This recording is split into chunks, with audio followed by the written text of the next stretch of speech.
जी अस्सलाम वालेकुम, कैसे हैं आप सब? ठीक हैं। ले जी, जर्मनी का मौसम इस वक्त बहुत अच्छा हो चुका है और आज का जो वीलॉग है वो होने वाला है। सीरीज़ वही है कि आप भी जर्मनी आ सकती हो। एपिसोड इसका 4 होगा और आज मैं आपको बताऊंगा कि आपकी डॉक्यूमेंटेशन कौन कौन सी रिक्वायर्ड होती है और आपको पता कैसे चलता है कि कौन कौन सा डॉक्यूमेंट्स आपने यूनिवर्सिटी को देना है या एप्लीकेशन करने के लिए क्या क्या डॉक्यूमेंट्स की रिक्वायर्ड होती है। और साथ में आपको बताऊंगा कि मोटिवेशन लेटर जो है वो आपने कैसे राइट डाउन करना है, मोटिवेशन लेटर के की कंटेंट्स कौन कौन से हैं और आप मोटिवेशन लेटर का जो पूरा एक वो है क्राइटेरिया उसको आप कैसे डिफाइन कर सकते हो, आपको ये कहाँ से पता चलता है। तो जर्मन एडमिशन्स जो हो रहे होते हैं वो बेस कर रहे होते हैं आपके मोटिवेशन लेटर पे, ठीक है। वो आपकी डिग्री या आपके बाकी डॉक्यूमेंट्स पे भी वो रिलाई कर रहा होता है आपका एडमिशन, लेकिन मोटिवेशन लेटर जो होता है वो आपके की कंपोनेंट होता है इस पूरे प्रोसेस का। आपके मोटिवेशन लेटर के ऊपर ही आपकी सारी जो है क्राइटेरिया बनता है।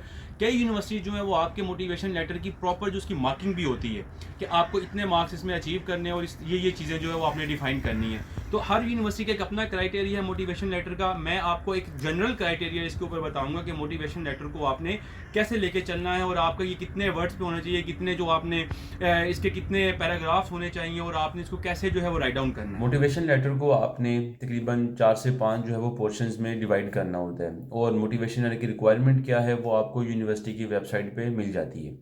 तो मैंने आप लोगों के लिए यूनिवर्सिटी की जो 2 टेम्पलेट्स है वो निकाल के रखे हैं कि यूनिवर्सिटी क्या रिक्वायर कर रही है आप लोगों से, कि आपने मोटिवेशन लेटर में क्या चीज़ लिखनी है और कितनी लिखनी है और उन्हें क्या चाहिए। और एक ड्राफ्ट मैंने आपके लिए निकाला है कि मोटिवेशन लेटर होता कैसे है, जो है वो इसको अगर आपने वर्ड की फाइल में लिखा होता है वो कैसे लिखा होता है। तो आइए इसको अब देखते हैं।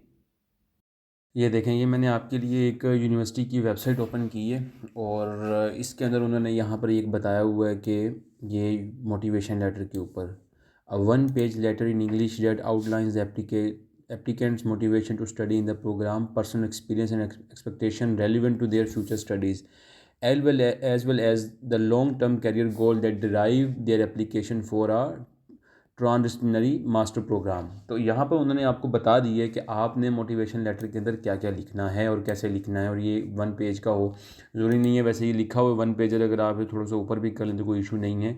इसी तरह दूसरी यूनिवर्सिटी की वेबसाइट है, ये देखें, उन्होंने यहाँ पे लिखा हुआ है a written presentation of course competence letter of motivation max 2 pages stating the skills and expertise that qualify you for the study programme. तो यहाँ पर भी उन्होंने बता दिया कि आपने जो है वो कैसे एक मोटिवेशन लेटर के अंदर क्या क्या चीज़ें होनी चाहिए। अब मैंने एक ड्राफ्ट जो है वो आप लोगों के लिए निकाल के रखा हुआ है कि मोटिवेशन लेटर जो है वो दिखता कैसा है जब आप जर्मन यूनिवर्सिटीज़ के अंदर अप्लाई कर रहे होते हो। तो ये ओपन हो रहा है, ले जी, ये हो गया ओपन। इसमें अगर आप देखेंगे ना तो ये सबसे ऊपर मैंने ये मोटिवेशन लेटर की बार लिखी हुई, ये हो ना हो ये वाली चीज़ को मसला नहीं है, इसको आप डिलीट भी कर सकते हैं। 2, आगे यूनिवर्सिटी का जो भी नेम हो या जिसके भी नाम अगर कहीं स्पेसिफिक करना हो तो वो कर दें। सब्जेक्ट में आप ये लिख दें MSc enrolment motivation letter. Bachelors के लिए जा रहे हैं तो बैचलर्स का वो हो जाएगा, respected members of the admission committee.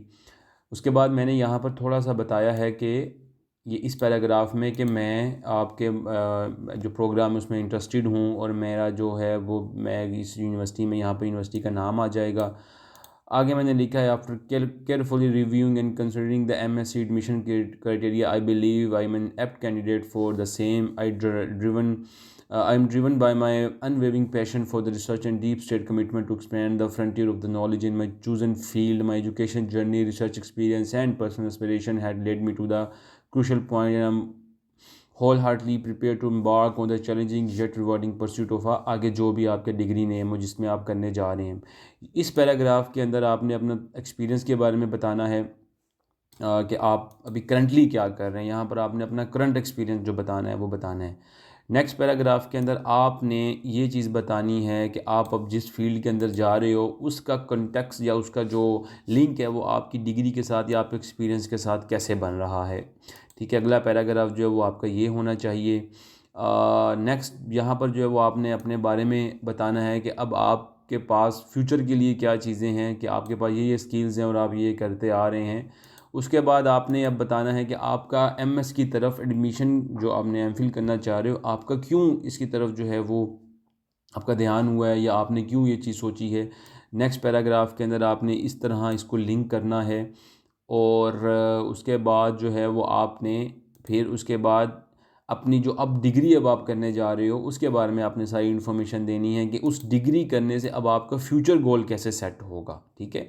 यहाँ तक आपने अपना फ्यूचर करना है सारा, कि आपने क्या करना चाह रहे हो, आप कैसे से लेके चलोगे सारा कुछ। और एंड वाली क्लोजिंग के अंदर आपने अपनी क्लोजिंग रिमार्क्स उनको दे देने हैं, ठीक है, यूनिवर्सिटी को, या जो आप डिग्री करने जा रहे हो और उसके नतीजे में आपको क्या फ़ायदा होगा दोनों को, ठीक है। आपकी डिग्री में आपको क्या फ़ायदा होगा, यूनिवर्सिटी को क्या फ़ायदा होगा। तो ये मोटिवेशन लेटर है, इसका जो लिंक है वो मैं डिस्क्रिप्शन में आप लोगों को दे दूंगा। इसी तरह का एक मोटिवेशन लेटर बस आपने लिखना होता है जो इस तरह से हो। आप हेल्प ले सकते हो डिफरेंट किस्म के AI टूल्स की भी, लोगों की भी, उसको ड्राफ्ट करने में और सारा कुछ जो है वो, ताकि जो भी आपकी मिस्टेक्स हैं वो इसमें ख़त्म हो जाएँ।